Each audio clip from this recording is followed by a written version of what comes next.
Empezamos cuando quieran. Muy bien. Me están escuchando. No sé si nos están viendo los ponentes online. ¿Hay forma de ver los ponentes online aquí? Sí, ahora sí. Ah, perfecto. Dani, ¿es posible en alguna de las dos pantallas ver a los ponentes? Sí, por Sí, favor. gracias. Pues mejor, Vale. mejor. Gracias. Pues cuando quieras, Paco. The ¿Sí? floor is yours.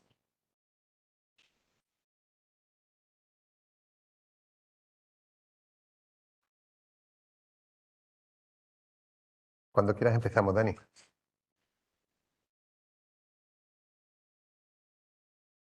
Sabe que va a grabarlo, ¿verdad?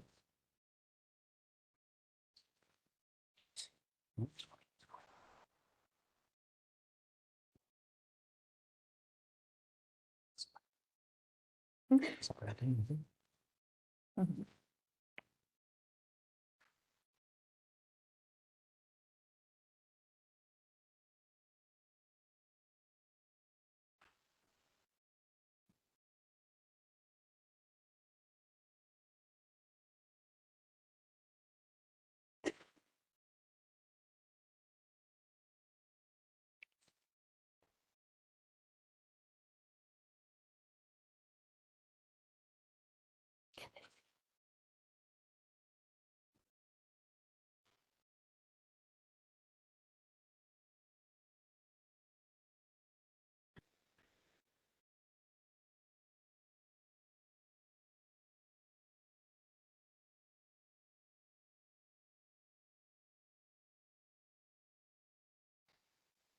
Es una presentación larga. Solo estamos esperando que se ponga Está acumulando ¿Qué más? tensión aquí para... los Dile. ponentes online que se pongan Dile a en las Dani. pantallas. Que para empezar yo necesito que me ponga ya la primera diapositiva, ¿vale? Que la ponga...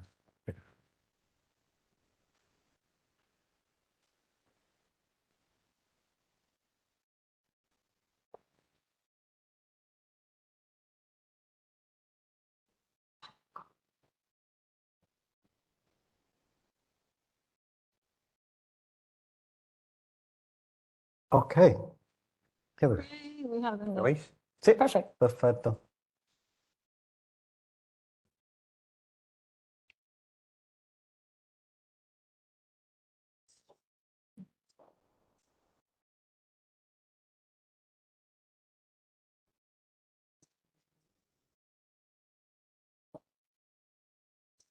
¿Por qué se han ¿Han desaparecido todos? ¿Han desaparecido ya? No. No. Bueno, ¿Lo oís vosotros bien desde aquí? sí. Ok, here we go.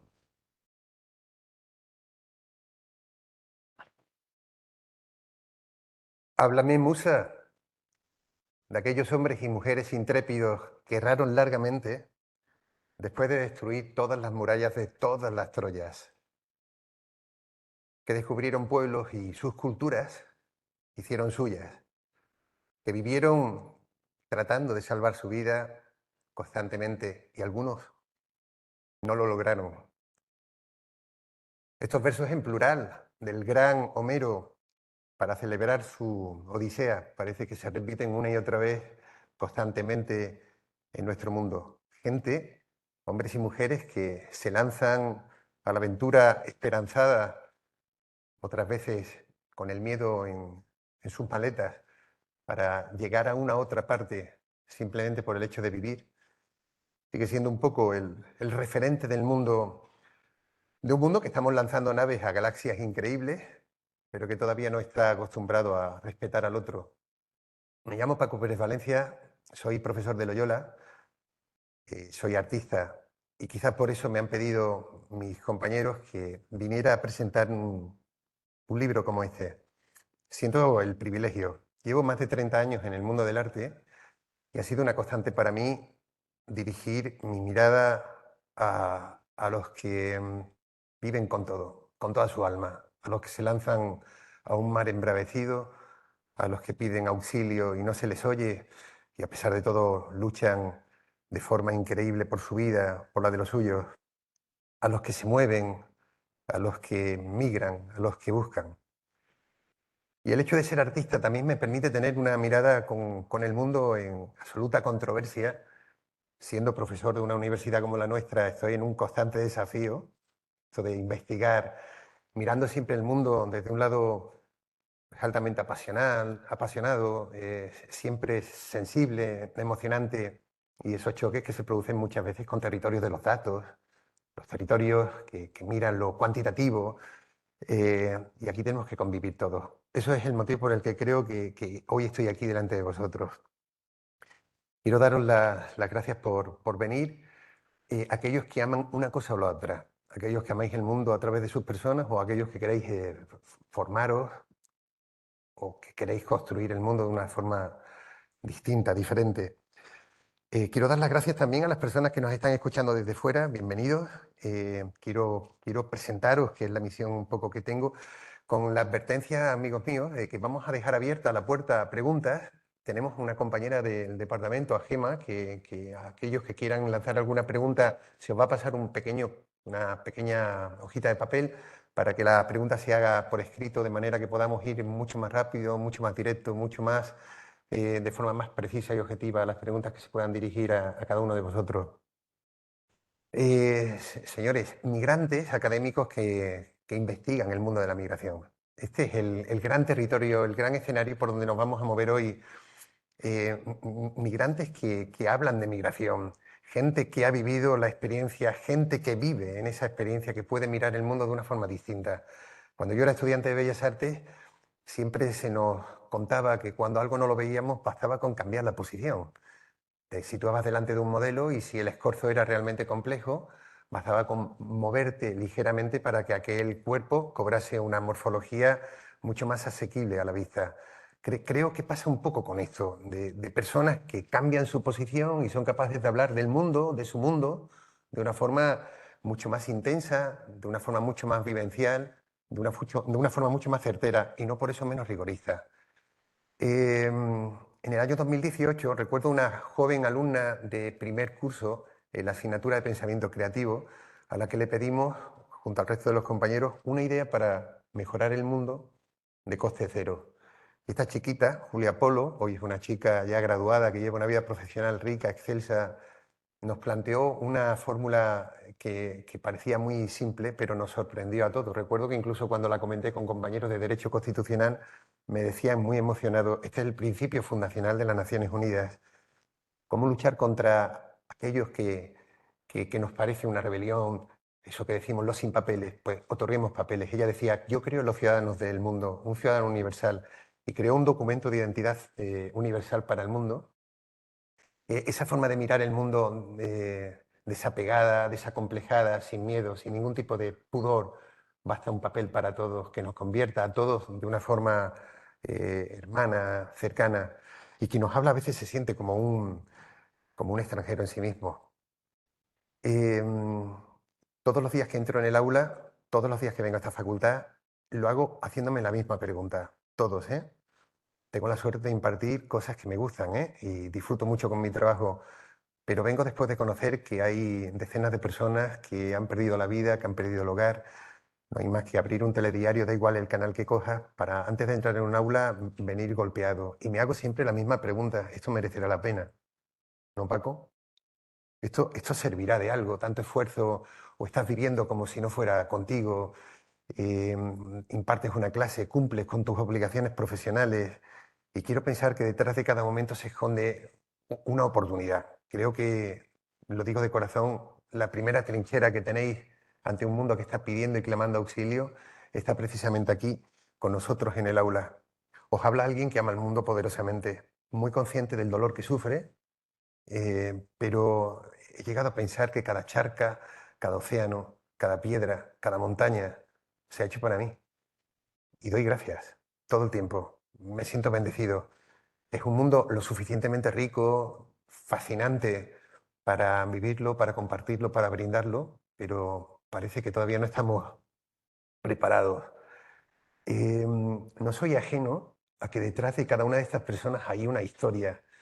Si pudiéramos tener un poco de paciencia, si pudiéramos escuchar, si pudiéramos presentir que después de todo lo que estamos haciendo aquí en clase con nuestros compañeros, tiene su significado más allá de las puertas del aula, más allá de la propia universidad. Puede que algunas personas estén todavía esperando a que de aquí salgan esas grandes preguntas o esas grandes posibilidades para quienes de verdad lo necesitan. Un mundo ahí fuera poliédrico, maravilloso, distintivo. Yo llegué a esta universidad hace 8 años, hace 9 años, este es mi 9º año. Yo provengo del mundo del arte para una carrera que no lo era comunicación. La asignatura que me asignaron fue una asignatura bellísima, súper abierta, pensamiento creativo, pensar distinto. Yo muero por construir la casa por el tejado. Ya sé que el mundo que nos han dicho que tenemos que seguir construyendo se empieza por la simiente, se eleva, pero el artista muchas veces se siente muy comprometido con un mundo que a veces parece que es muy ajeno al mundo en donde vive. Pensar de una forma diferente me ha ayudado a sobrevivir, a hacerme preguntas constantemente. Y en el mundo académico las preguntas son muy necesarias. Y creo que algún día las universidades darán un salto cualitativo a que estos modelos de investigación no sean solamente los precisos y objetivos, se puedan abordar desde territorios absolutamente desconocidos, únicos, como únicas son las personas que lo viven, que lo hacen suyo. Este libro ha venido un poco a abrir esa puerta, a recordarnos que se puede pertenecer a un mundo para hablar de él. El desapego funciona muchas veces, pero vivir viviendo con todo forma también parte del aprendizaje, mirar las cosas de otra manera. Y es que realmente si somos conscientes de dónde estamos, de la gente para la que trabajamos, de la gente con la que estamos, porque somos un mundo de personas, para personas y con personas, se nos olvida muchas veces, no es una carrera de competitividad, no es una carrera para llegar primero, es el deseo de que todo esto sirva. Realmente las personas nos importan brutalmente, de forma maravillosa. Es una cuestión de cambiar la posición, como decía, ojos amantes, Margot, Yolanda. Mirar el mundo como si la belleza estuviera esperando en cualquier parte. Donde unos ven fango, otros vemos un regalo de la vida. Donde unos ven dolor, otros vemos necesidad de seguir combatiendo por aquello que nos resulta esperanzado. Seguir luchando con todo. Las sombras siempre van a estar ahí. Pero el viaje nos permite abrir el campo visual, el campo vivencial. Decía Cervantes que quien viaja mucho y lee mucho sabe mucho. Este libro tiene sentido, amigos míos. Es un libro que está hecho con extremo cuidado. Tiene 3 editores. Tengo a mi lado a 2 de ellos, que son los que van a estar con vosotros desde aquí, y a una tercera persona que está en pantalla. Un libro que está dedicado, ilusionado a aquellos que de verdad lo necesitan. Marco Gemignani es profesor de psicología en esta casa, en el Departamento de Psicología. Es presidente de la Asociación Europea de Investigación de Psicología Cualitativa y es un migrante académico que ha estudiado en Padua, Florida y ahora está aquí, en su casa, en su otra casa. Yolanda Hernández Albujar es profesora de Psicología Cultural. Lo hizo por la Universidad de Pittsburgh y está especializada en género y en migraciones. También imparte clases en esta universidad y explora metodologías visuales para entender el fenómeno de la inmigración. De ambos soy compañero de día tras día, sin saber muy bien qué hacemos unos con los otros, las cosas que hacemos, pero esa energía invisible, todopoderosa, que nos hace sentirnos afectados por afecto, por ilusión y por simpatía, nos hace estar aquí hoy. Y Ana, en la Cova, hola, bienvenida. Es la tercera editora de este libro, profesora de psicología en la Universidad de Massachusetts, en Lowell. Se especializa en migraciones, raza y justicia social y usa metodologías como el fotovoz. A los 3, que también tenéis presencia en 3 unidades capitulares del libro, queremos escuchar muy especialmente por esos motivos que hacen necesario un libro como este. Y también tenemos en pantalla, vamos a tener en pantalla, nos están escuchando a 2 profesores que son 2 de los 18 participantes de este libro, de 8 países diferentes, Tenemos a Verónica Montes y a Ernesto Castañeda. Verónica es profesora del Departamento de Sociología y codirectora del Centro de Estudios Latinoamericanos y Latinos en el Brigham Young College de Pensilvania, en Estados Unidos. Ernesto es profesor asociado del Departamento de Sociología en el American University y director de Immigration Lab, emigrante de los Estados Unidos como estudiante.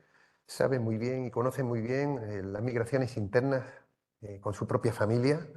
Trabaja en el censo, realiza mucha etnografía y hace activismo social y verdaderamente comprometido desde lo político para mejorar precisamente el mundo de las migraciones. Seguro que van a poder alumbrarnos cómo la reflexividad puede entenderse más allá del método cualitativo. Y me gustaría, para dar pie a nuestros invitados y que nos hablen del libro, dejando abiertas esas preguntas que se pueden ir dando a lo largo de la charla y que puede ir recogiendo Gema, que está aquí con nosotros, basta Gema que estés pendiente de nuestros compañeros, de los muchachos y compañeros que están aquí, y no se apuren, que después pasaré a ellos para que puedan responder. Me gustaría dejarle el postre a modo de pequeña cita de una historiadora que creo que viene muy al pelo de esta, a modo de introducción de esta charla. Se llama Rebecca Solnit y tiene un libro bellísimo que es una guía sobre el arte de perderse, una guía para perderse. Ella dice, a veces pienso que me hice historiadora porque no tenía historia, pero también porque me interesaba contar la verdad de una familia donde la verdad era una entidad escurridiza. La mejor forma de tratar la verdad es no pretender que uno tiene una relación incontestable e imparcial con los hechos, sin revelar los propios deseos e intereses, pues la verdad no reside exclusivamente en los acontecimientos, sino también en las esperanzas y en las necesidades. Pues, amigos míos, somos vuestros. Gracias, Paco. Qué bonito poder seguirte con estas palabras. Y yo siempre, cuanto investigador cualitativo, siempre me siento muy en deuda hacia los artistas y la posibilidad que tienen los artistas de abrirnos y enseñarnos otra forma de percibir el mundo. Este libro quiere hacer algo muy ambicioso. Quiere estudiar cuál es la conexión entre la biografía de los investigadores y la investigación que estas personas hacen. ¿Cuál es la conexión mutua, productiva, entre biografía y entre investigación y biografía? ¿Cómo elegimos el tema de nuestras investigaciones? ¿Por qué hacemos investigación de alguna forma y no de otra? ¿Cuál es la metodología que adoptamos? Que al fin y al cabo quiere decir cuál es la relación que queremos establecer con nuestros participantes, con nuestros datos. La respuesta a estas preguntas tiene que ver con oportunidades, con financiaciones, con directores y directoras de tesis, con modas, tendencias, con la relevancia o el impacto de una investigación, por supuesto. Sobre el método, la respuesta tiene que ver con los conocimientos que uno tiene, con el paradigma dominante, con lo que uno cree que constituye ciencia y con la apertura mental que uno puede tener hacia nuevas perspectivas, nuevas metodologías, las expectativas que tiene una audiencia. Pero nosotros creemos, y esto está a la base de este libro, que detrás de estas preguntas hay otra tensión, otro elemento quizás más importante, más básico, que es el investigador y la investigadora. Es nosotros y nosotras. Hacemos investigación, elegimos temas y métodos, escuchamos a ciertos directores, a ciertos líderes en nuestras disciplinas, que nos permiten entender y dar sentido a lo que nos interesa, a lo que habla de nosotros. Y muy a menudo tiene que ver con nuestra experiencia. Directa o indirectamente, nuestras biografías están detrás de nuestras decisiones metodológicas y de nuestros temas de investigación. Nuestras experiencias, es decir, quién somos, nuestras identidades, nuestras subjetividades, cómo nos posicionamos hacia nosotros mismos y hacia los demás, en otra palabra, está al centro de nuestra investigación. Kenneth Gergen es uno de los psicólogos sociales más famosos en la historia de la psicología y escribió el prólogo, uno de los dos prólogos de este libro. Kenneth Gergen dice, hay un estribillo continuo que se transmite a lo largo de los capítulos de este libro, un estribillo que sugiere un deshacer de los propios límites analíticos de la investigación. Yo o el otro, entonces o ahora, afecto o cognición, bueno o malo, subjetivo u objetivo, y así adelante. Por ejemplo, si la memoria biográfica afecta las prácticas de investigación de uno y las prácticas afectan la memoria biográfica, no hay un límite claro entre ellos. Biografía e investigación son esencialmente una. Esta es la provocación que quiere dar este libro. ¿Por qué escondernos entonces, si biografía e investigación son una? ¿Por qué escondernos detrás de una máscara de objetividad e imparcialidad? ¿Por qué no utilizar nuestras experiencias y conocimientos para mejorar nuestros estudios, para hacerlos más innovadores? La reflexión sobre nuestra experiencia, cultura, valores, sobre lo que llevamos personalmente a la mesa cuando hacemos investigación, sobre la forma de relacionarnos con los datos, con la pregunta de investigación, con los participantes, tradicionalmente se ha llamado reflexividad. Y ha sido una forma tradicionalmente de reasegurar los demás, la comunidad científica, que estamos haciendo las cosas bien, que somos conscientes de los sesgos que llevamos, de los valores, que podemos acercarnos a través de darnos cuenta de todo lo que llevamos a la mesa, podemos acercarnos a rigor científico, a la objetividad. Esta es una forma de autoexaminación crítica que en la historia de los métodos se ha llamado, como he dicho, reflexividad, y es muy parecida a una especie de confesión. ¿Vale? Sin embargo, lo que queremos proponer aquí es algo mucho más atrevido, mucho más innovador. Hemos invitado a los autores de este libro a pensar en lo que ocurre cuando reflexionamos sobre nuestra investigación y el por qué estudiamos ciertos temas y de ciertas formas. En lugar de una confesión, esto ha llevado a una forma mucho más compleja de reflexividad. Lo que Cecilia Mengíbar, que es la otra experta, una antropóloga muy famosa, pionera en los estudios de migración, escribió en el otro prólogo del libro. El libro tiene dos prólogos. Ella habla de esta multireflexividad. Escribe, en vez de examinar únicamente cómo nuestra biografía informan los que elegimos estudiar y cómo estructuramos nuestro trabajo, los autores y editores de este libro también quieren que seamos conscientes de cómo el proceso de investigación moldea en quién nos convertimos. La investigación moldea en quién nos convertimos. Cómo nuestra investigación transforma nuestras experiencias, conexiones emocionales y subjetividades. Para estos autores, ser reflexivo implica hacer ciertas cosas y hacerlas de forma relacional. Este camino alternativo hacia la reflexividad es innovador y oportuno, ya que tiene potencial literal no solo la forma en que hacemos y pensamos acerca de nuestra investigación, sino también cómo nos vemos a nosotros mismos en relación con las personas que estudiamos. Y sí y cómo podemos vernos a nosotros mismos como agentes potenciales de cambio social. La investigación que hago, cuando Cecilia luego reflexiona sobre su misma investigación, dice, la investigación que hago sin duda me ha cambiado, ha alterado mi biografía y los lentes a través de los cuales doy sentido a lo que estudio.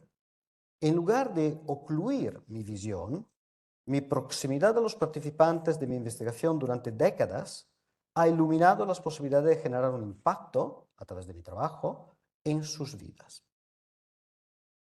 Entonces, esto es otro ejemplo de cómo la conexión entre biografía e investigación y cómo reflexionar sobre esta conexión puede ser muy enriquecedor. Fernando Iwasaki, profesor, un compañero de la Loyola, en su capítulo intitulado Mi poncho es un kimono flamenco, porque Fernando explora esta conexión entre diferentes culturas, él que tiene varios backgrounds en cuanto peruano, japonés y andaluz, reflexión sobre la conexión entre biografía e investigación y sobre cómo la investigación para Fernando pasa siempre a través del análisis de los textos, el análisis literario, ayuda a entender y analizar la propia vida del investigador. No puedo dejar, escribe, de reconocer que esto que he llamado la conciencia de mi diversidad, esto es su tema de investigación, no lo habría advertido de haber permanecido en el Perú, o quizás lo habría asumido demasiado tarde y sin las lecciones aprendidas a través de las necesidades y del extrañamiento. La escritura académica derrapa muchas veces en la soberbia. Y por eso quiero hacer hincapié en que la conciencia a la que me refiero no es posible adquirirla leyendo. Por lo contrario, uno recurre a la lectura, a la investigación, para iluminar o explicar un dolor, una vergüenza, una indiferencia o una injusticia, soterradas en las memorias familiares o personales. Esta tensión de la cual nos habla Fernando, creada por la diversidad, por el dolor, la distancia, la vergüenza, la injusticia, está al centro de todos los capítulos de este libro. Los autores reflexionan, lidian, se confrontan y finalmente aprenden de esta tensión entre el investigador o la investigadora y el investigado. Para entrar en un espacio relacional o liminal, es fundamental que critiquemos lo que damos por sentado, que nos abramos a otro mundo de conocer, que salgamos de formas de hacer investigación que son puramente técnicas, sin ser sentidas, vividas, afectivas y relacionales. Los autores de este libro nos enseñan que la distinción entre nosotros, los investigadores, y ellos, migrantes, y los otros, los participantes, los migrantes, los refugiados, es y tendría que ser problematizada y analizada de forma crítica para considerar el continuo devenir de conocimiento, no como conocimiento de nosotros sobre ellos, sino un conocimiento que nos sitúa con ellos, en la relación entre nosotros, nuestra investigación, y las personas con las cuales trabajamos. Este aspecto relacional está al centro de este libro. Bueno, muchísimas gracias. Le doy la palabra a Yolanda. Y, como veis, es un libro complejo, pero al mismo tiempo intenta llevar cerca del lector las experiencias vividas, la biografía de los autores. Muchísimas gracias.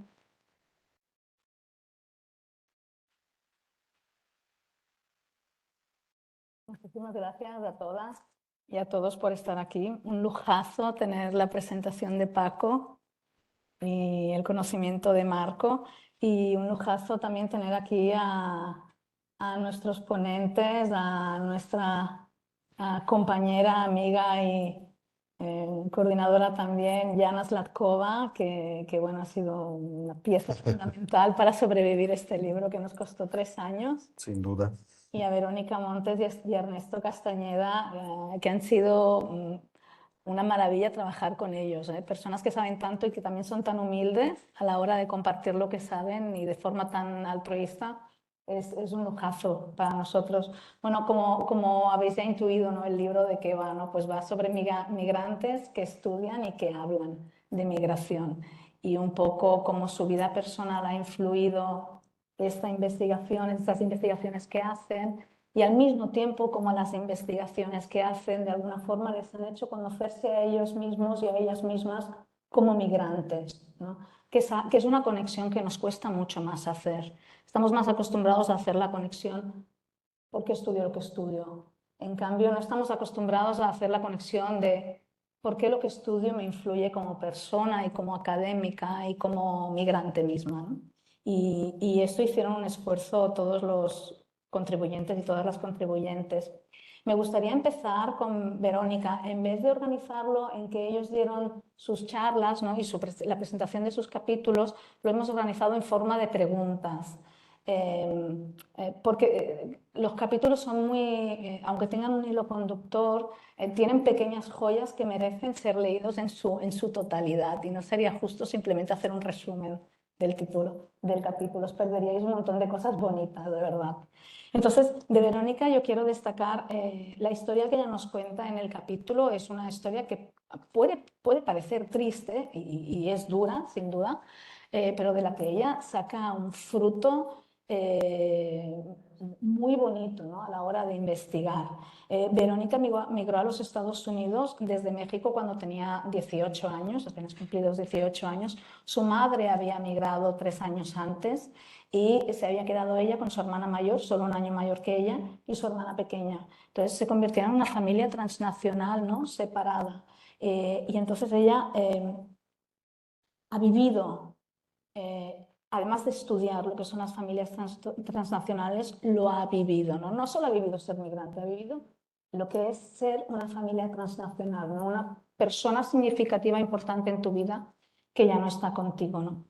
Para su capítulo El proceso de convertirse, una mirada íntima y retrospectiva a un viaje de 30 años en busca de un hogar, ella analizó fragmentos de sus diarios personales, de su diario personal, y empezó a escribir de forma fragmentada sus memorias, tanto como migrante como investigadora, ¿no? Y ahí armó el capítulo, ¿no? Que es una forma muy complicada, pero muy bonita, muy creativa de armar un capítulo. Ella tiene una sección de su capítulo que se llama Las palabras no bastan, no bastan. Y aunque ella se refiere a la cuestión de entrar en una cultura con otra lengua, con otros valores, con otra forma de pensar,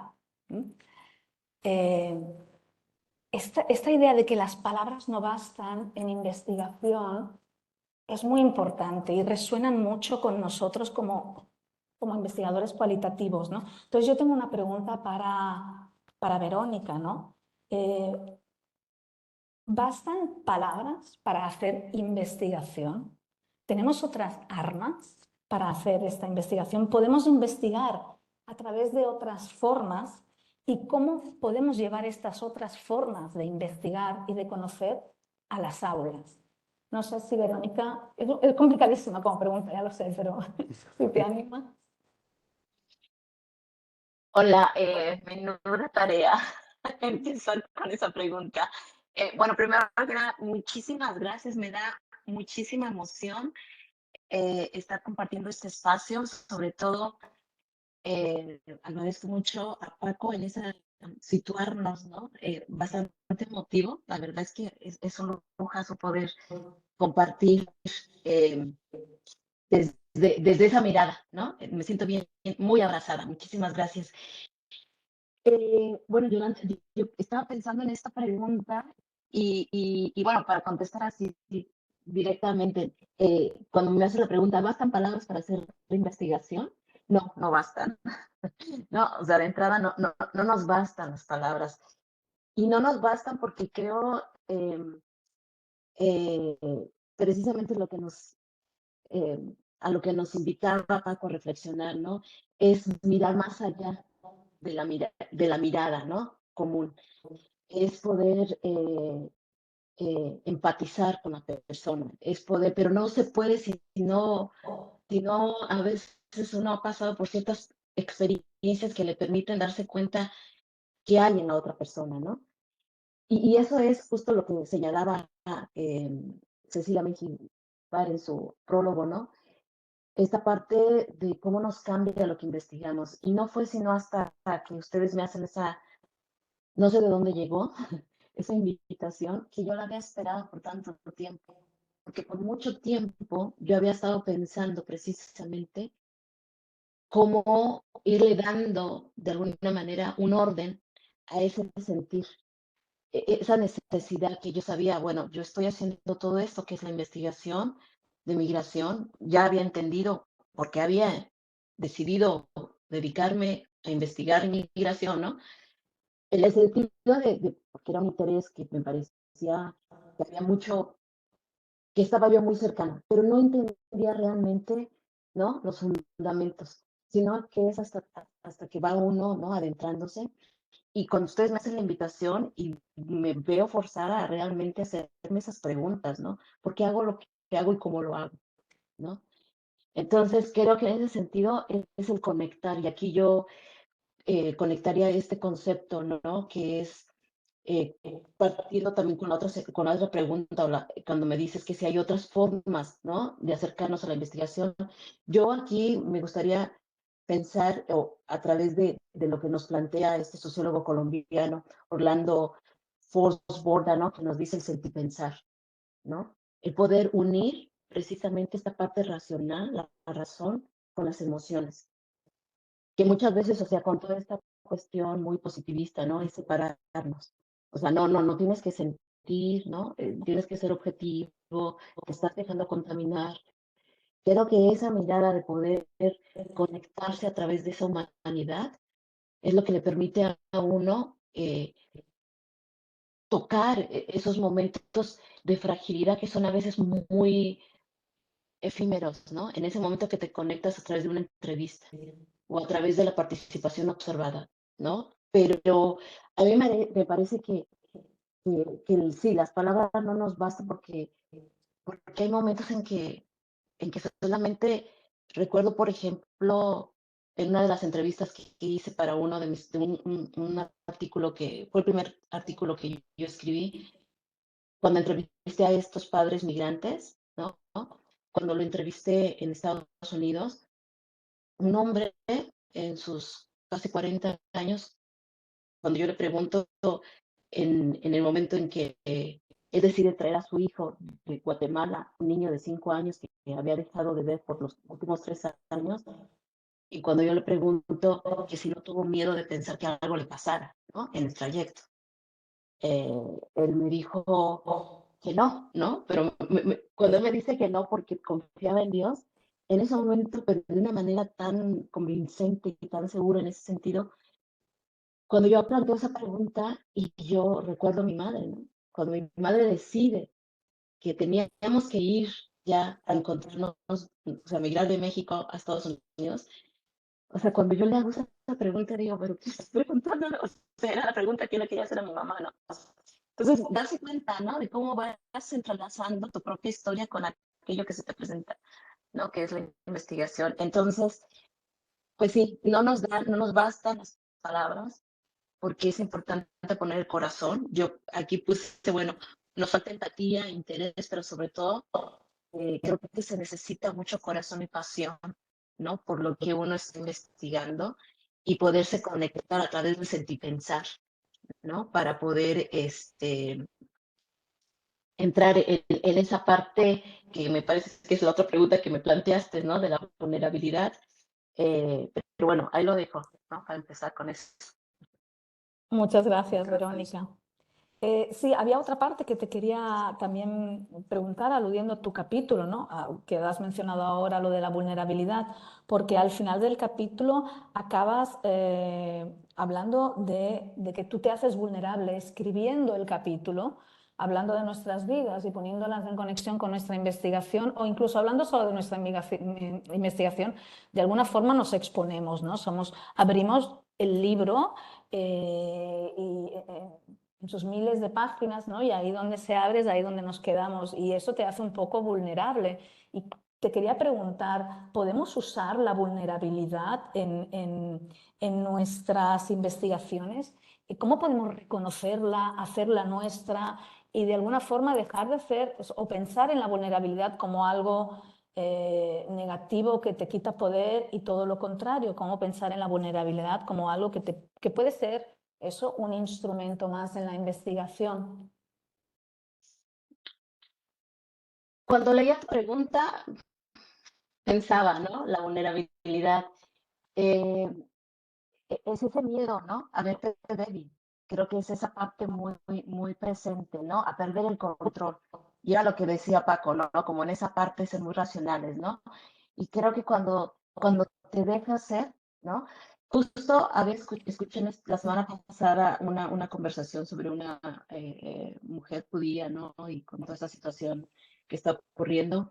Ella hablaba un poco de la cuestión de vulnerabilidad, pero ella le cambiaba y era vulnerabilidad, ¿no? Vulnerabilidad. Entonces eso me gustó, ¿no? Porque ver en esos momentos de fragilidad que al mismo tiempo, que si bien es cierto que hay esos momentos donde se siente toda esa fragilidad, ese que te sientes desnudo, sin nada, ¿no?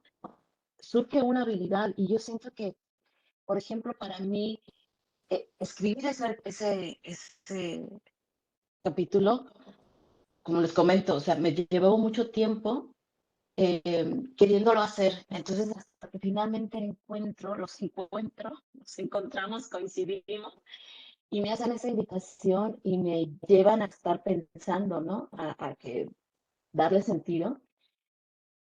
yo no sé cuántas veces lloré escribiéndolo, ¿no? Y dándole como alguna forma, ¿no? Y me veo totalmente, o sea, es la primera vez, o sea, que lo dejo salir al mundo, ¿no? Así, o sea, toda una historia, ¿no? Todo.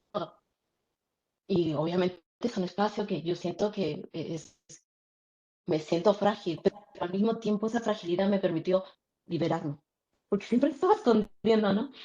Y de alguna manera, por ejemplo, lo veo como los estudiantes, ¿no? Ya es el segundo semestre que yo lo asigno y hablamos sobre este capítulo, sobre todo, por ejemplo, en este capítulo, un curso que dicté que es Sociología de la Migración y terminamos con narrativas de migrantes, pues puse ¿no? Mi capítulo y, y yo siento que hace bien porque de alguna manera desmistifica esa parte, ¿no? Del investigador totalmente objetivo y sobre todo alguien que lo ven enfrente. Siempre yo digo en mis clases, que uno de mis propósitos cuando escuchaba a Paco es darle esta humanidad, ¿no? Que es a las historias, ¿no?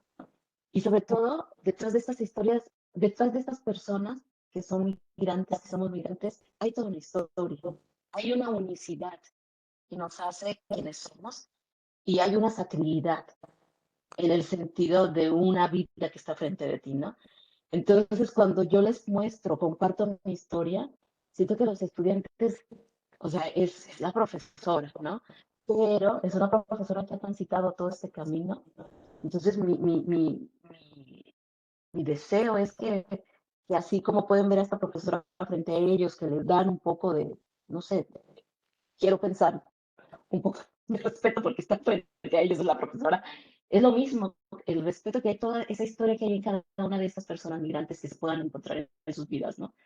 Entonces, a mí me parece que sí, la vulnerabilidad nos permite conectar también, y vuelvo a lo que decía anteriormente, ¿no? En ese sentir pensar, en esa fragilidad, pero que también libera y que también da fuerza. Y entonces, a mí me parece que es imprescindible, ¿no? También tocar ese momento de fragilidad, pero que hay mucha habilidad en esa manera, en esos momentos, ¿no? Y bueno, pues es. Muchas gracias, Verónica. Ernesto, en tu capítulo Pasando de estudiante a inmigrante a ciudadano, así es como se titula tu capítulo, empiezas con una frase que me gustaría resaltar, ¿no? En uno de los primeros párrafos dices, la migración no necesariamente debe ser vista como algo heroico o maligno. Si damos un paso atrás respecto a los discursos políticos y mediáticos sobre la migración, podemos apreciar la banalidad de la migración. Esa es una reflexión muy poco común en el mundo, en el campo de las migraciones, ¿no? y en los discursos que nos encontramos sobre las migraciones. Son fantásticas y maravillosas y son víctimas, o es horrible y es una invasión y es malísimo, ¿no? Entonces, es una reflexión poco común y me pregunto por qué crees que es importante o cómo de significativa ha sido a la hora de escribir tu capítulo y de reflexionar sobre tu trayectoria personal y profesional, entender la migración como algo banal, y banal en el buen sentido, ¿no? Algo normalizado, algo que es, que existe, que está. Muchas gracias. Saludos a todos. Paco, gracias por iniciar el evento de manera tan emotiva. Yolanda, Gianna, Marco, es un placer conocerlos virtualmente. Y felicidades por haber concluido este bonito proyecto, una gran idea. Pero bueno, editar un libro con tantos autores, sé que lleva mucho trabajo y bueno, llegó a buen fruto. El libro existe en la vida real, entonces felicidades. Soy un autor, pero bueno, ustedes son los editores del libro, son los padres y es bonito que lo estén celebrando y lo estén dando a conocer. Es un placer estar aquí y compartir el foro con Verónica. Rápidamente les platico y contesto tu pregunta, Yolanda. Nos conocimos, Verónica y yo, como autores antes. Sabíamos que éramos investigadores de la migración. Sin embargo, nos conocemos en persona en Toronto, en un congreso internacional de sociología en el 2018. Y en un cafecito, ahí le digo, eres Verónica, bla, bla, sí, mucho gusto, con nacionales, somos mexicanos. mucho en común, ¿no? El idioma, la historia, lugares comunes, etcétera. Entonces, claro, diferencias, pero sobre todo muchas similitudes.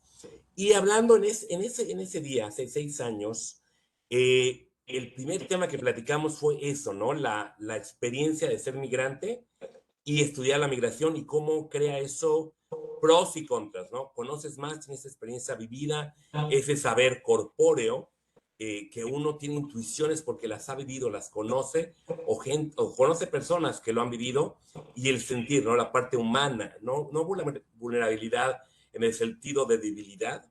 Me gusta la idea de que es una habilidad, pero también yo lo llamaría humanidad, ¿no? Somos personas con biografías como cualquier otra persona. Entonces, en ese sentido, la migración se hace en el sentido político algo extraordinario, algo que va en contra del Estado-Nación, y por eso llama mucho la atención de algunos politólogos, de algunos políticos, y muchos hacemos negocios, nuestra vida es estudiar la migración. Entonces también tenemos que clarificarla, tenemos que objetivizarla, que hacerlo un objeto, reificarlo. Pero lo que hace este libro, que es muy importante, y hacemos el trabajo, Verónica y yo, muchos de ustedes, es el recordarle al lector que estamos hablando de seres humanos, ¿no? De personas con vidas, con logros, con alegrías, con algunas tristezas que son innecesarias por políticas públicas mal intencionadas, mal pensadas, o que ignoran el efecto en los humanos. Entonces, el tener esa realidad, esa humanidad, a una minoría en el mundo, porque estamos hablando de que menos del 4% de la población mundial vive en un país distinto al que hemos nacido. Entonces, regresar a esa, que es algo normal, es algo parte de la historia humana, el moverse, ¿no? El cambiar de lugar de residencia es lo más común, sobre todo con los académicos, con los estudiantes. Muchos estudiantes de Loyola que nos acompañan hoy, probablemente algunos serán de Sevilla, pero otros serán de otras partes de España, otras partes del mundo, y los mismos los académicos, ¿no? Entonces es algo que lo vivimos, lo sabemos, lo vemos en las salones de clase, pero a la vez cómo lo entendemos de manera sociocientífica o artística, manteniendo en cuenta la realidad, ¿no? Ayudar a entender más sobre ese fenómeno, entender más, pero también mantenerlo como algo de una realidad que ya conocemos. Entonces, mi capítulo hablo de cómo yo, nos hablan mucho a la parte personal, que no es común, ¿no? En la ciencia social, esa reflexividad, no solamente reflexividad de cómo ser un migrante en el campo, un migrante haciendo entrevistas con otros migrantes, y eso genera esas relaciones, generan un impacto, ¿no? Y hay bastante escrito en la antropología, en la sociología sobre ese tema. Pero lo que nos llamaron a hacer en este libro es hablar de nosotros como autores, como personas, ¿no? Como individuos. Entonces, mi caso es privilegiado, no experimenté la ilegalidad, que es muy común con mis compatriotas, no por una decisión, no por una falta de moralidad, por un sistema que nos arroja a hacer eso, ¿no?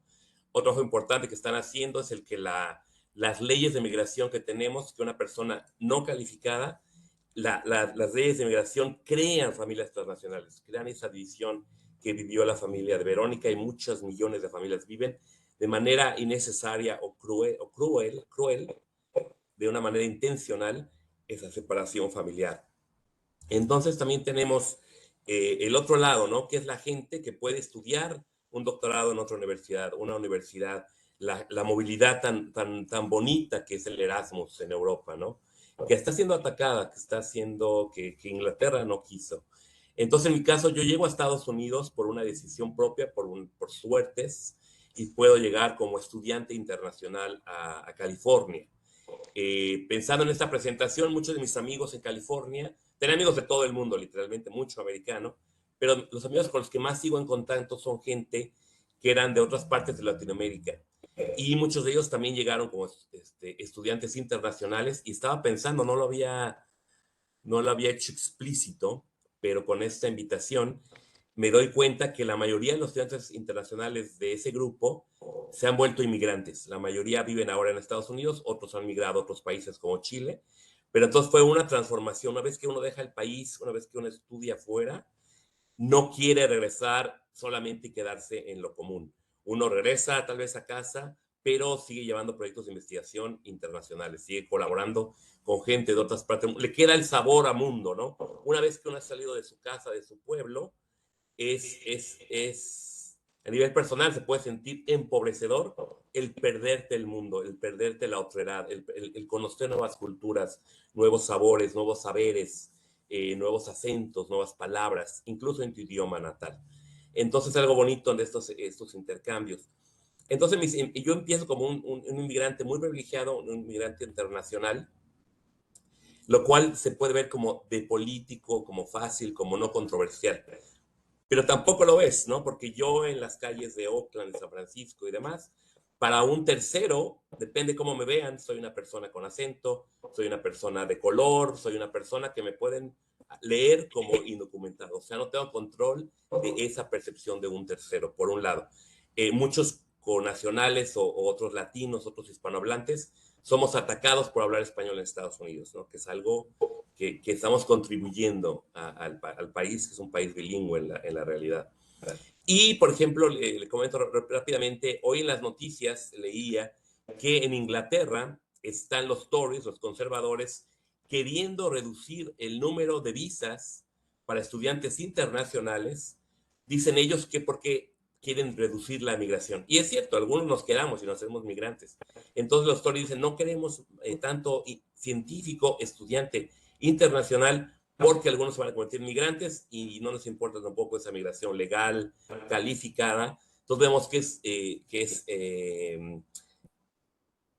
nakedly, que es de manera obvia un tono geopolítico, racial, exclusividad, de nacionalismo, por un lado, en el caso del Brexit en Inglaterra, pero también decían profesores de allá que es otra manera que los conservadores están usando la migración, porque dicen ellos que Inglaterra ahora, sin el intercambio internacional de los estudiantes y los académicos, llegando, contribuyendo, enseñando y sobre todo pagando la universidad como extranjeros en Inglaterra, se desmoronaría no solamente el intercambio internacional, la contribución de la ciencia de tanto extranjero.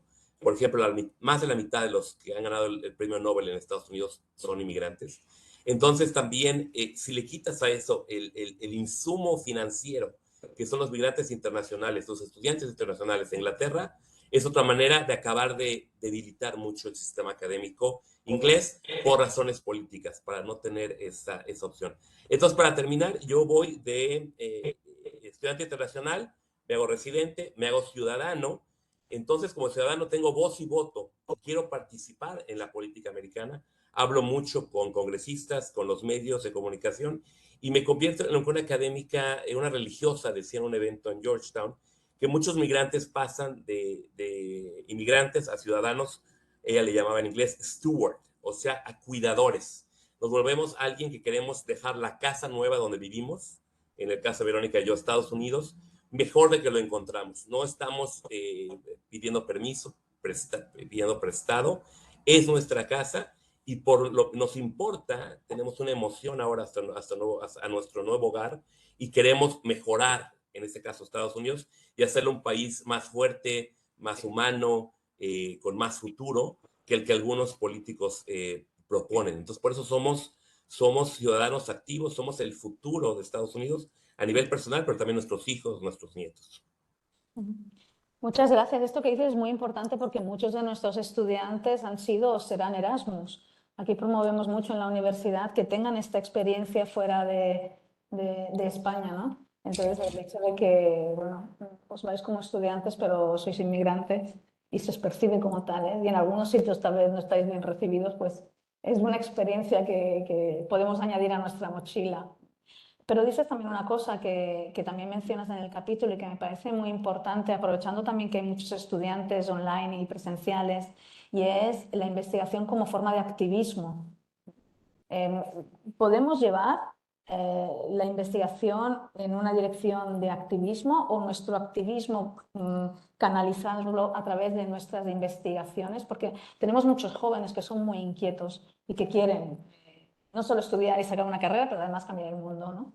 ¿Cómo podemos hacerlo eso?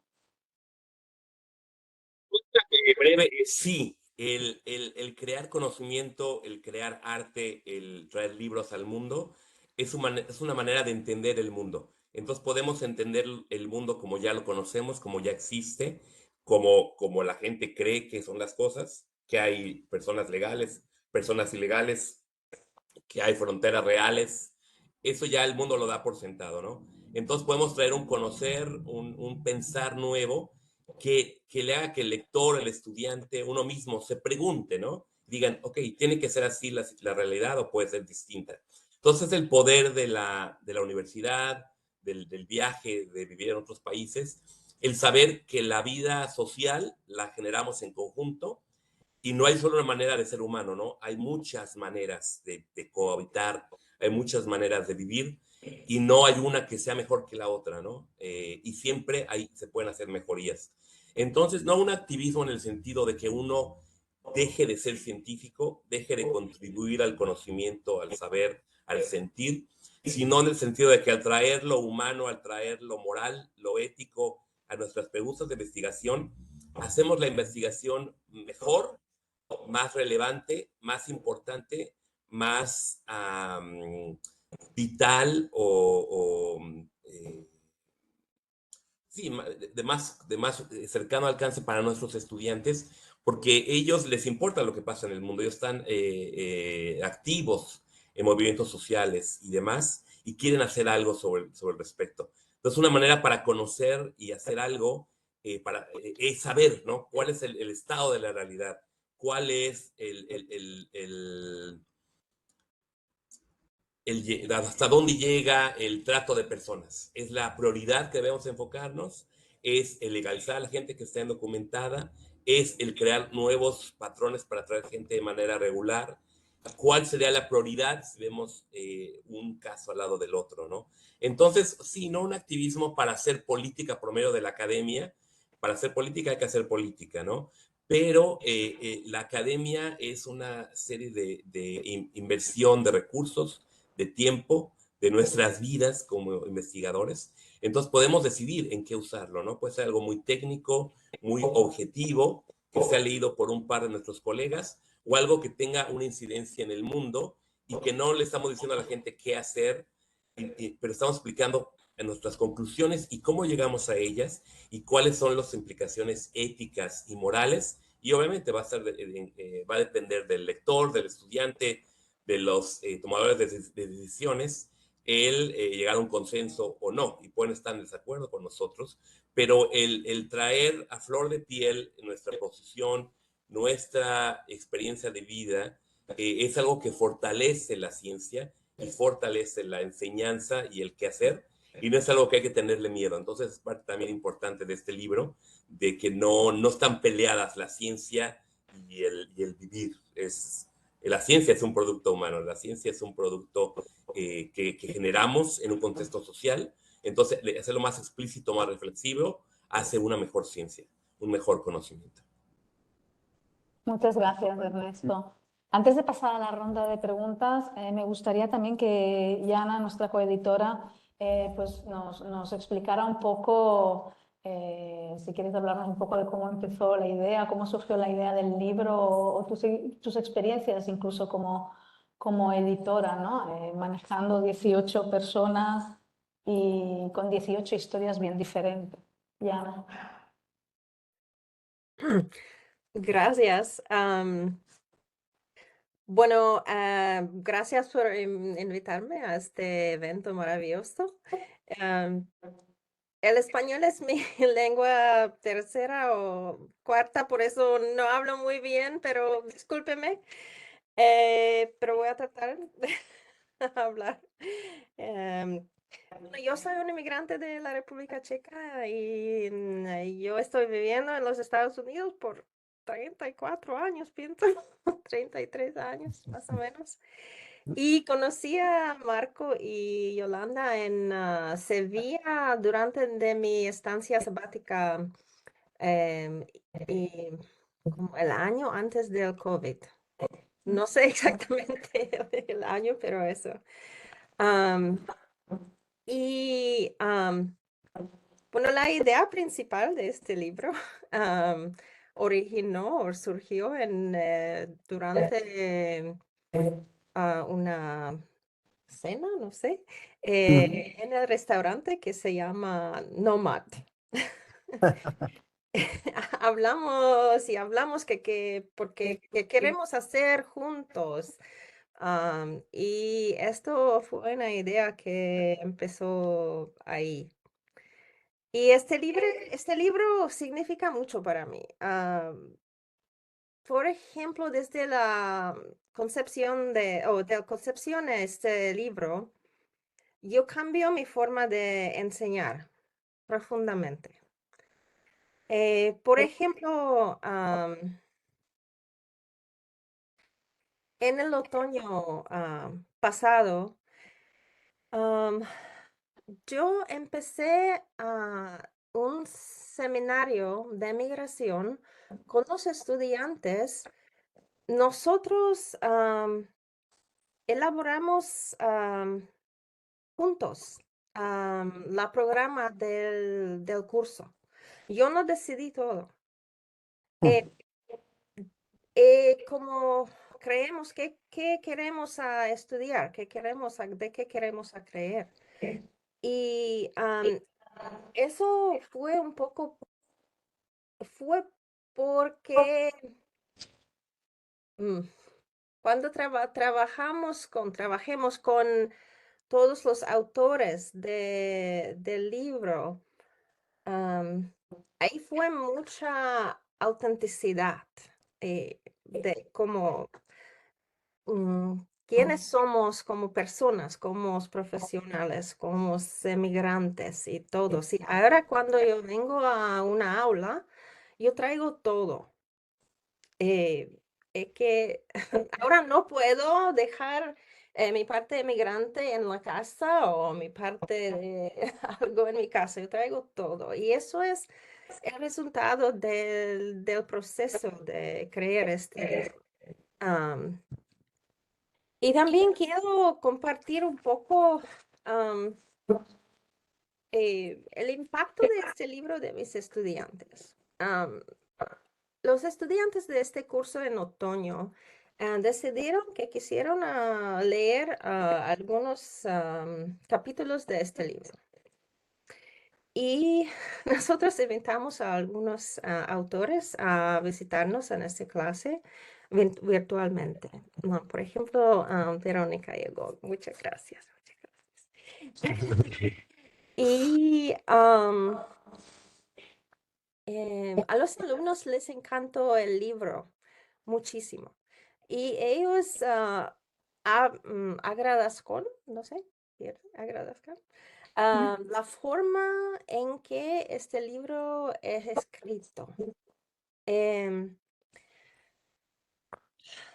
De que la escritura en este libro es diferente de la típica escritura académica. Es más real. Tiene sentimientos. Y por tanto, puede llegar a sus lectores a un nivel más profundo. Y también los estudiantes aprendieron a investigar y escribir sobre sus investigaciones de una forma un poco más humana, yo pienso. Nosotros vamos a una conferencia en junio a presentar eso. Ellos quieren hablar de eso, de qué el libro significa para ellos. Y eso es muy, como, para mí es el mejor resultado que puedo imaginar de este proyecto. Perdón. Pero es un proyecto muy, muy personal y yo agradezco mucho. Gracias. Gracias a ti, Yana. Gracias, Jan.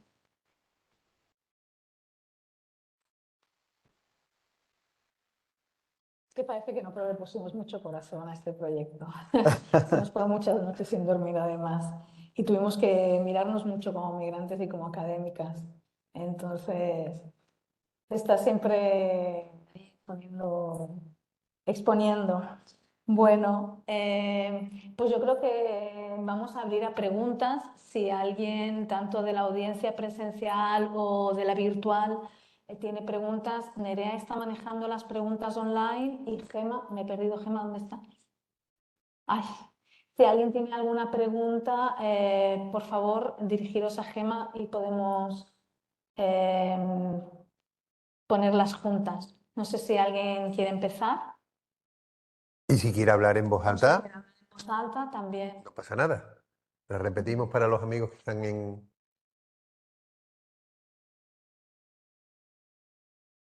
Yo quisiera decir algo antes de poder pasar a las preguntas. Dos cositas. Una técnica que si nos podrían poner a todos.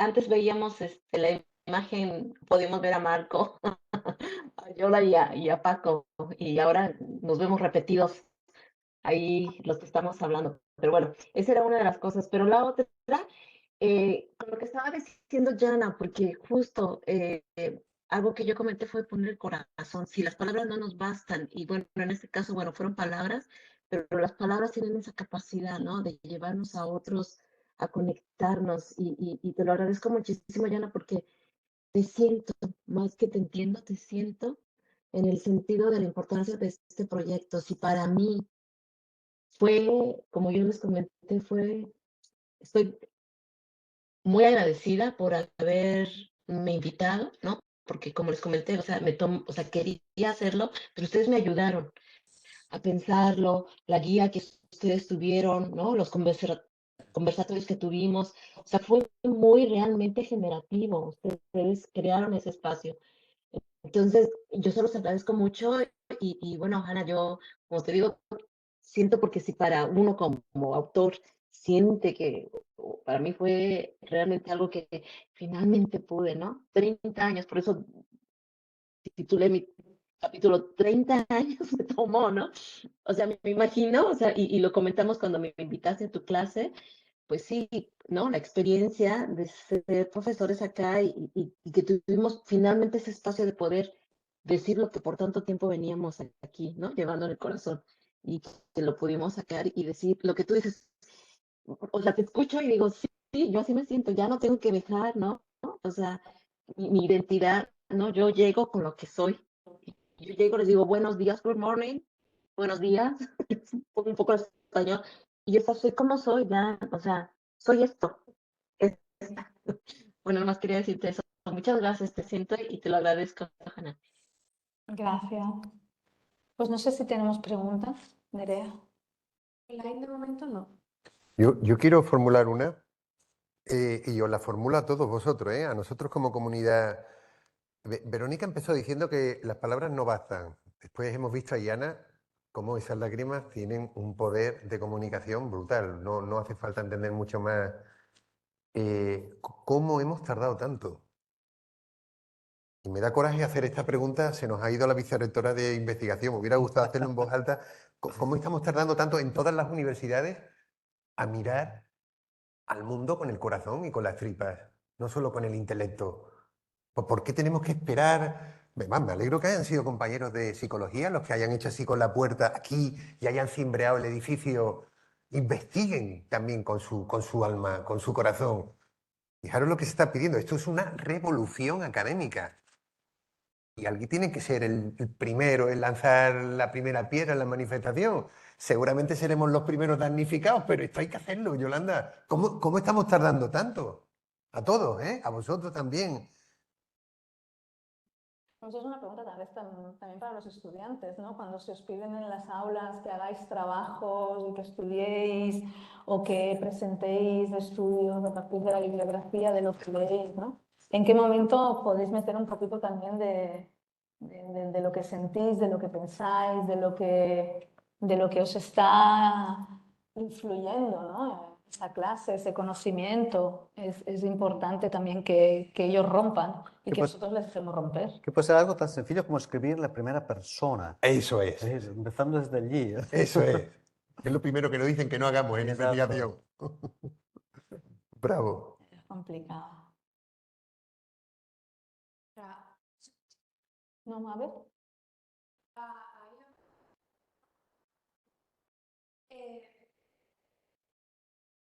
Abajo hay un interruptor. Ajá. ¿Ahora? Sí. Sí.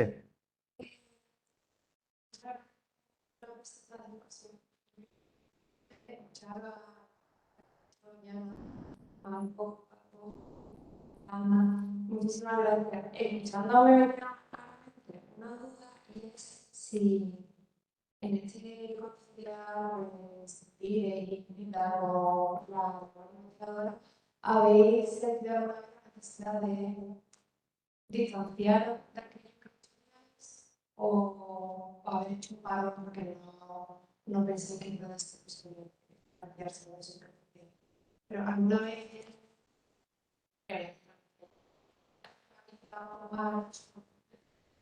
ahora tengo que parar del tema de investigación que resuelve ahora mismo personalmente no puedo.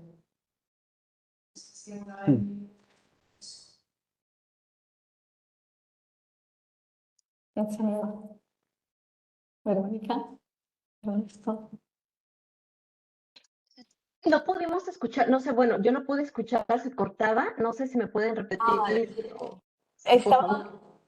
espera que paso yo la pregunta, a lo mejor con mi micrófono. Nerea estaba preguntando hasta qué punto el involucrarnos tanto con nuestras investigaciones, en algún momento nos hemos tenido que decir que hemos necesitado separarnos de ellas, ¿no? Es decir, hasta aquí puedo llegar, ¿no? O sea, necesito un paréntesis. A nivel personal, ¿te referías, Nerea? Necesito un paréntesis porque no puedo estar tan involucrada. Bueno, yo creo que eso nos sucede no solamente en el campo de la investigación, ¿no? Es decir, como seres humanos nos conectamos y la empatía está ahí a veces demasiado, pero sí, es saber, ¿no? Y siempre es muy difícil. Por ejemplo, a mí me pasa mucho, yo hago trabajo en Tijuana, ¿no? Es una de las fronteras muy difíciles, ¿no? Sobre todo en los últimos años, estuve más presente a partir de 2018, entonces a raíz de las, no sé, si, imagino, allá en Europa, eh, supieron, en el 2018 llegaron lo que eran las llamadas caravanas, ¿no? De Centroamérica tratando de entrar a Estados Unidos. Bueno, entonces yo estuve ahí, conocí varias personas que estaban en ese trayecto y hubo una pareja en particular que yo conocí, ¿no? Unas personas de Honduras. Eh, Ahí uno se pregunta y se cuestiona hasta dónde yo me separo, ¿no? Es decir, yo quiero investigar, ¿no? Estaba pasando la caravana, pero ves también la necesidad de la gente, ¿no? Y te dicen, no, no te puedes involucrar, o sea, no, pero si yo estoy viendo que no tienen ni para comer, ¿no?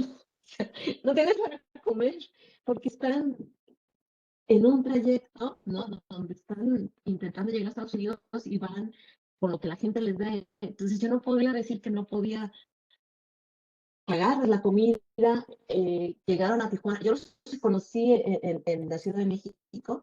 Ahí fue cuando yo estaba en sabático, estaba en la Ciudad de México, llegó la caravana y yo dije, yo tengo que ir.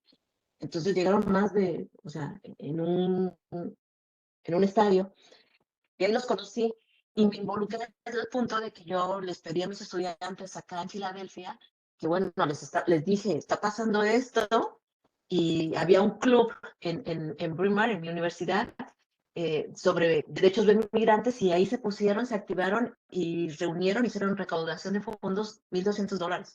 Me lo enviaron, entonces lo que hice fue ir a comprar cosas, ¿no? Para los migrantes, ¿no? Cosas de aseo, ropa, porque necesitaban. Entonces ahí se fueron los $1,200, ¿no? Pero entonces, sí, y continué en contacto con esta pareja y los vuelvo a encontrar en Tijuana. Llegaron finalmente a Tijuana. Bueno, la historia larga, para hacerse más corta, es que por 3 años estoy involucrado con esta pareja. O sea, estuvimos en contacto, tenía mi teléfono y todo. No podían, o sea, yo sabía la precariedad que estaban intentando cruzar a Estados Unidos, se fueron de Tijuana a Matamoros, hubo una situación de asalto, bueno, una situación complicada. Cada vez que yo iba a Tijuana les llevaba cosas, ¿no? Porque lo que ellos me decían es que estamos vendiendo. O sea, ellos me mandaban mensajes diciendo estamos vendiendo esto, estamos vendiendo aquello. O sea, ves en la vulnerabilidad ¿no? Se rebuscaban la vida, ¿no? Viendo qué podían. Pero llegó un punto en que ya yo decía, pero ya, ¿qué más puedo hacer, no?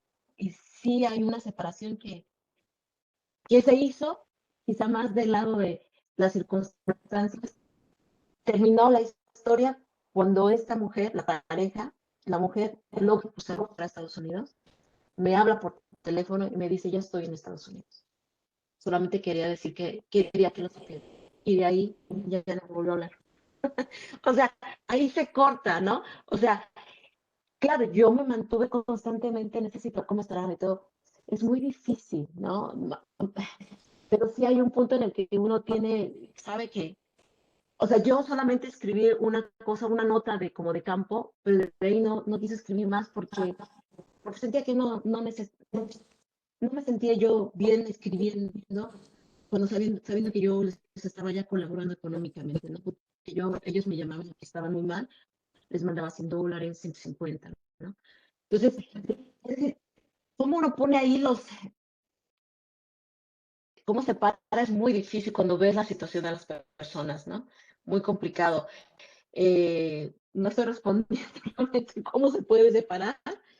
Yo creo que sí, ante todo, antes que investigador somos seres humanos, pero ahí ya no es investigación, ahí yo me involucré ya emocionalmente y decidí que esto no iba a ser una investigación, porque ya no podría yo separar ahí, ¿no? O sea, ya no estaba yo haciendo nada de investigación, ya era una cuestión pues, de un involucramiento que ya pasó a ser una situación de solidaridad, ¿no? Muchas gracias.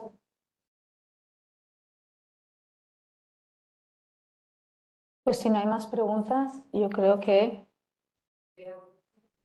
Ah,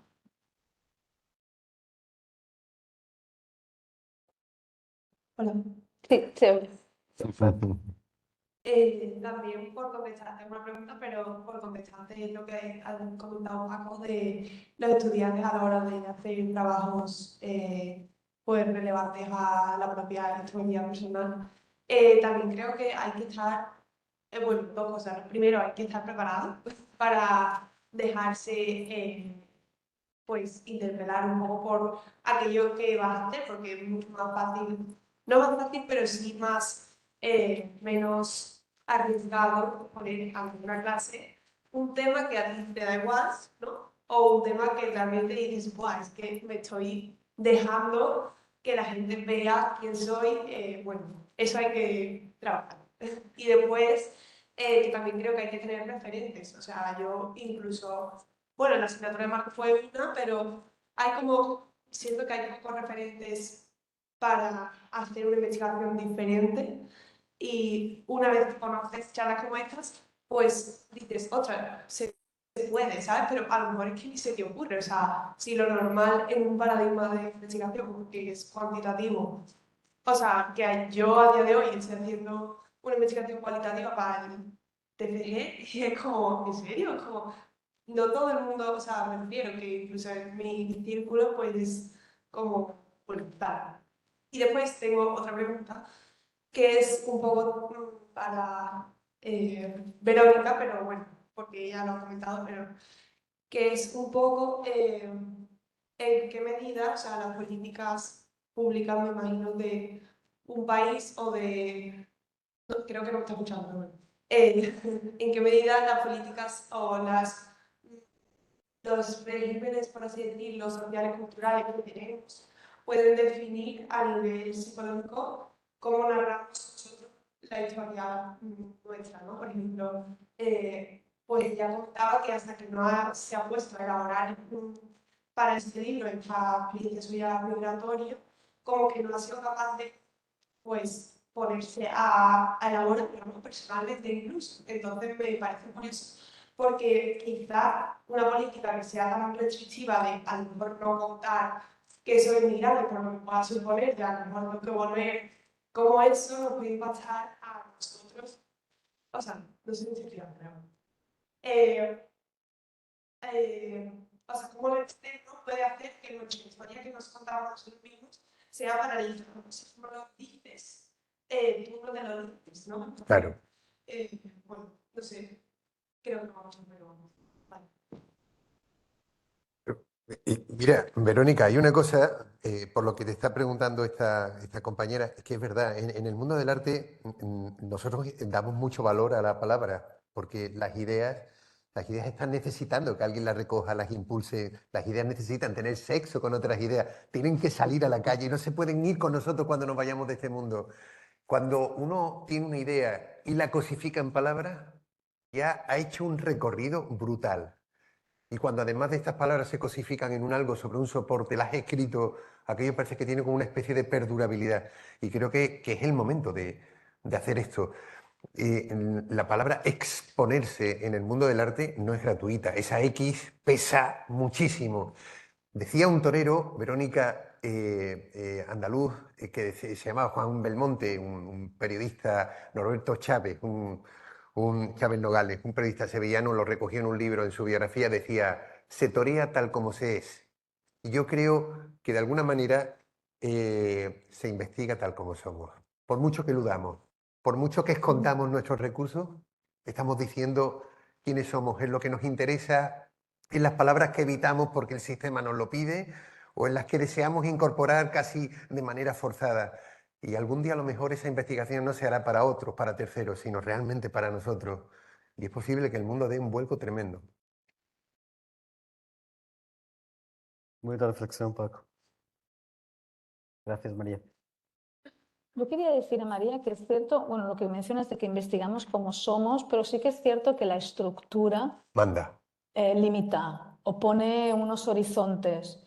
Entonces yo creo que ahí es el esfuerzo personal que desgasta a veces y a veces no, de buscar otros horizontes, aunque sean horizontes que puedan ir cogidos de la mano y de forma paralela a a la versión oficial.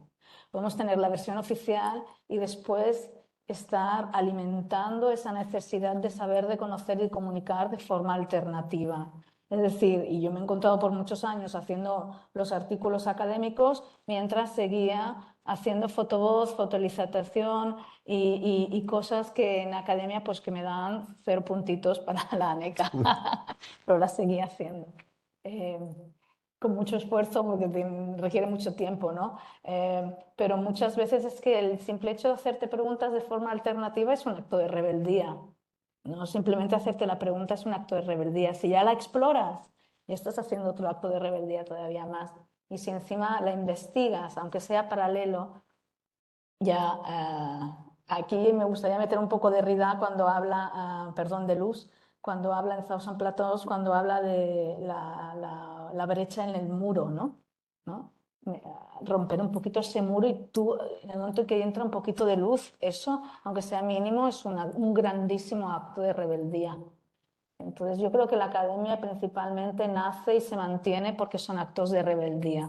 Para repetir lo que hay, pues ya, no sé, quedémonos en casa, ¿no? Aunque sea eso lo que se esté valorando desgraciadamente.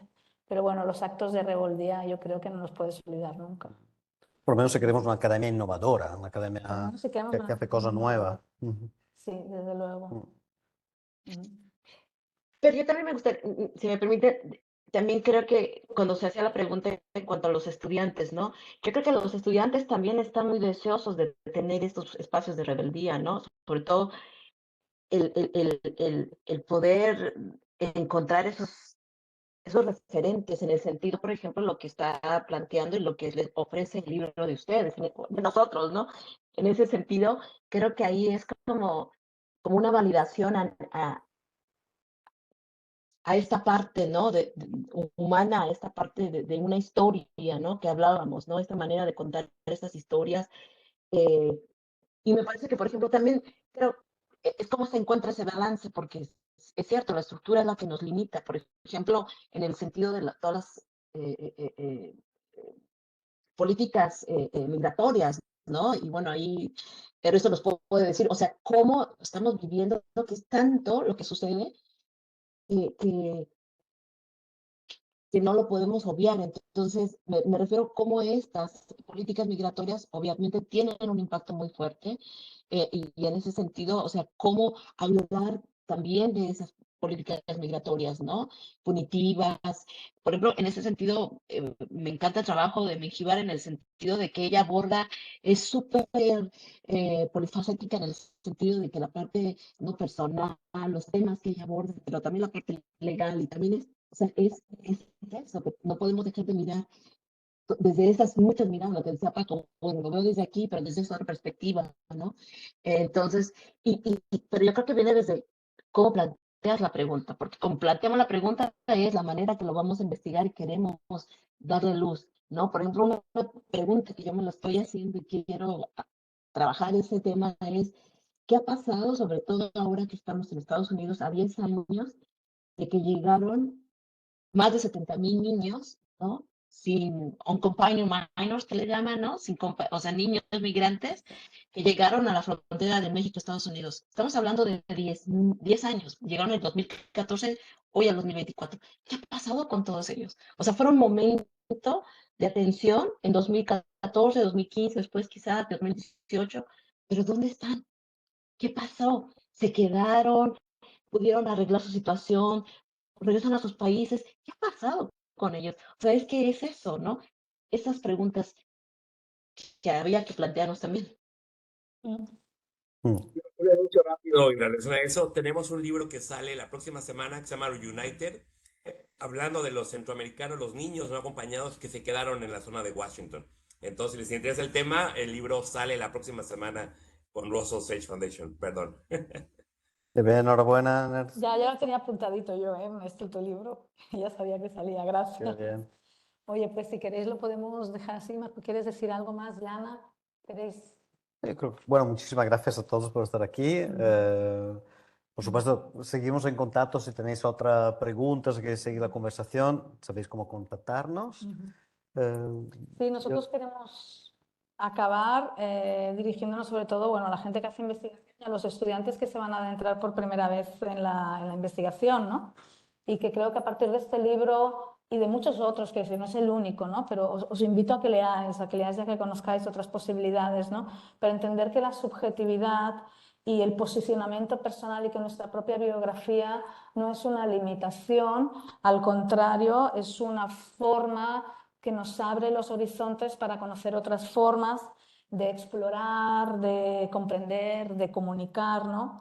Y sobre todo que no nos quedemos con la idea que investigar, que nos quedemos con la idea de que investigar no es solo descubrir, sino que también es dar respuesta a problemas y plantear posibilidades para solucionar estos problemas, ¿no? Que investigar, conocer por el mero hecho de conocer es muy estéril. ¿Qué hacemos con lo que conocemos y cómo lo convertimos en algo productivo para cambiar el mundo y para mejorarlo en cualquier tema que nos interese? Nosotros estamos por la migración, pero cualquier tema que os interese, eso es lo importante de la investigación y lo bonito, ¿no? Cambiar y mejorar el mundo, no solamente conocerlo, sino potenciarlo. Entonces, bueno, siempre es un invito, ¿no? Una invitación a que exploréis esa capacidad de cambiar y de mejorar el mundo.